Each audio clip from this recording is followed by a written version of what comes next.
La méditation est mieux que la drogue pour booster sa créativité. Salut à toi, j'espère que tu as la forme. C'est Jordan et aujourd'hui, je vais y répondre à cette question-là parce que je suis passé par cette étape de droguer. Alors droguer au joint, droguer au cannabis, hein. J'ai jamais été drogué à autre chose. Mais euh,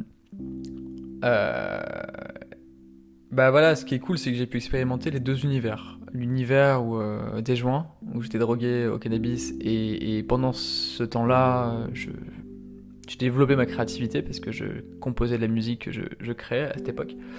Et l'autre époque où, enfin l'époque de maintenant, où bah, je me drogue plus et je pratique la méditation régulièrement et je crée. Donc là, je peux vraiment tu vois, j'ai expérimenté les deux mondes. Ce que j'ai remarqué, c'est que à l'époque où je fumais des joints, quand je fumais des joints et que. Enfin, vraiment, enfin, en fait, j'ai commencé 14-15 ans jusqu'à 21 ans et pratiquement tous les soirs, je fumais. J'étais vraiment addict. Enfin, ouais, voilà. Grosse addiction, quoi. Et quand je créais, en fait, quand je fumais et que je créais de la musique, je composais de la musique, j'étais dans un flow. Le temps n'existe plus, t'es là, t'es dans une bulle, et en fait, j'avais l'impression que ce que je faisais, c'était super puissant, que c'était mais le nouveau Daft Punk, quoi. Franchement, ça va percer, c'est magnifique. Ça me faisait mais tellement vibrer. J'avais l'impression que waouh, sentiment de, enfin voilà, une musique de fou, quoi. Une musique trop bien, c'est trop bien.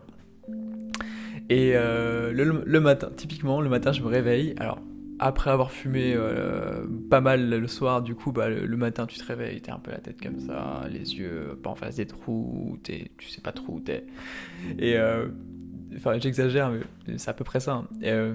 Et là, j'écoute ma prod, j'écoute ma composition. Et là, c'est vraiment nul. C'est vraiment nul.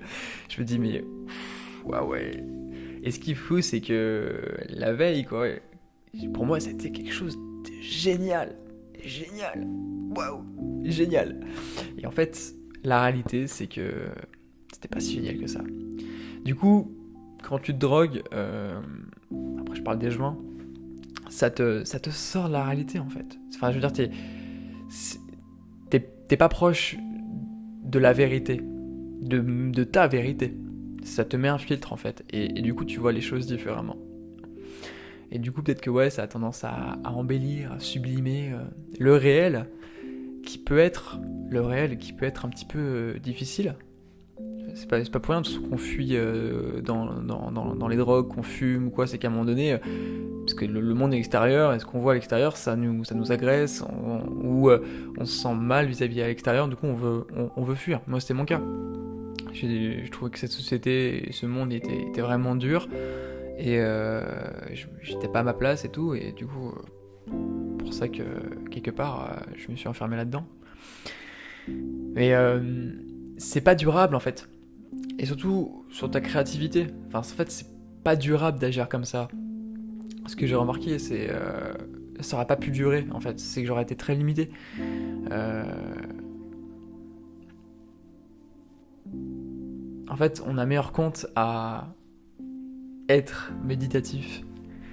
Être méditatif, franchement, des fois, enfin, c'est pas aussi intense, c'est pas aussi fou, aussi extravagant que quand tu prends des drogues d'être méditatif. Mais quand t'es méditatif, en fait, tu es quand même, comment dire, t'es dans un état modifié de conscience. En fait, ce que je veux te dire, c'est qu'on peut atteindre des états modifiés de conscience sans prendre de drogue, parce que la vie est psychédélique. Regarde-moi, je suis psychédélique. Regarde, ces fleurs sont psychédéliques, tout est psychédélique, tu vois, ces formes, toutes ces choses. C'est juste que on n'a pas vraiment le regard pour prendre conscience de ça. Parce que, enfin voilà, après c'est tout plein de conditionnements, c'est tout plein de conditionnements qui viennent depuis qu'on est petit. Et du coup, on a besoin de prendre des drogues pour voir les choses différemment. Alors qu'en fait, tout est déjà là.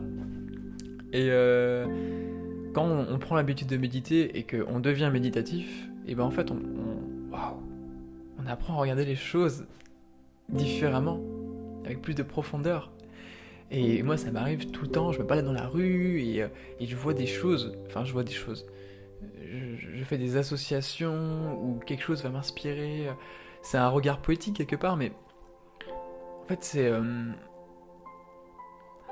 ce que j'ai remarqué, c'est que depuis que je fume plus et que depuis que j'ai remplacé ça finalement par la méditation et que je médite à la place de me droguer, je suis beaucoup plus vide, je suis beaucoup plus cristallin, limpide, vide. Ce qui fait que, comme un enfant qui est vide et tu t'émerveilles devant les choses, tu as un regard neuf. Et moi, ce que j'ai remarqué, c'est que du coup, dans ma créativité, ça fait que j'ai une créativité de fou, une créativité débordante. Depuis que je fume plus, mais alors qu'on pourrait croire que c'est l'inverse, que justement, quand tu prends des drogues et tout, t'es tout le temps inspiré. Mais j'ai jamais été autant productif, créatif, depuis que je fume plus et que depuis que là, je fais de la méditation. Parce qu'en fait, ce qu'il y a, c'est qu'en plus, c'est durable. C'est durable. Moi, j'ai des routines, en gros, pratiquement tous les matins. Je crée de la musique, je crée des vidéos, je crée, voilà. Mais c'est des routines, et je le fais tous les jours. Et en fait, j'ai toujours l'inspiration, j'ai toujours la créativité, j'ai toujours. J'ai jamais la feuille blanche, jamais. Pourquoi ? Parce que j'aborde la vie, j'aborde les sujets, j'aborde tout avec une posture méditative. Je suis méditatif, ça veut dire que je suis vide, je me rends vide. Et qui dit être vide dit être capable d'accueillir et de pouvoir créer. C'est ce que peut nous donner la fume, par exemple, ou la drogue. C'est on est vide, en fait. Ça nous amène un peu à une sorte de vide et du coup, on regarde les choses différemment. Et on n'a plus cette tonne de pensée. Mais on peut atteindre cet état sans la drogue. Et avec la méditation, et il y a tellement de choses à expérimenter, même en termes de respiration, certaines respirations qui vont mettre dans certains états de conscience différents. Mais juste déjà le fondement, c'est être méditatif. Être méditatif, ça suffit amplement et ça va se répercuter sur ta créativité d'une façon dont tu n'imagines même pas. Et c'est vrai qu'à l'époque, moi je me suis mis à pratiquer la méditation parce que j'avais vu que le groupe Zador médite et que pas mal d'artistes pratiquent la méditation, des artistes que j'aime, et je me suis dit, oula, si eux ils méditent et tout, ok, c'est qu'il y a un truc à creuser. Et du coup, c'est là où je me suis intéressé à la méditation, tout ça. Là, j'ai plus d'espace sur ma carte, donc je vais devoir terminer cette vidéo. J'espère que ça t'aura inspiré en tout cas. Je tiens à te dire que si tu as envie de prendre l'habitude de méditer, je t'offre 7 méditations semi-guidées. C'est des petites méditations, c'est pas guidé parce que je t'accompagne pas tout le temps, mais je t'accompagne un petit peu. Et il y a de la musique justement, de la musique méditative que j'ai composée pour chaque méditation. Donc tu peux retrouver ça dans la description si jamais tu as envie de prendre l'habitude de méditer et d'être accompagné pour le faire. Voilà. En tout cas, franchement, la drogue c'est rien. Respirons. Respirons, c'est la meilleure drogue qu'il puisse avoir. Et puis c'est gratuit, ça, y a aucun risque. L'air illimité. Et waouh, c'est puissant. Je te laisse. À bientôt. Salut.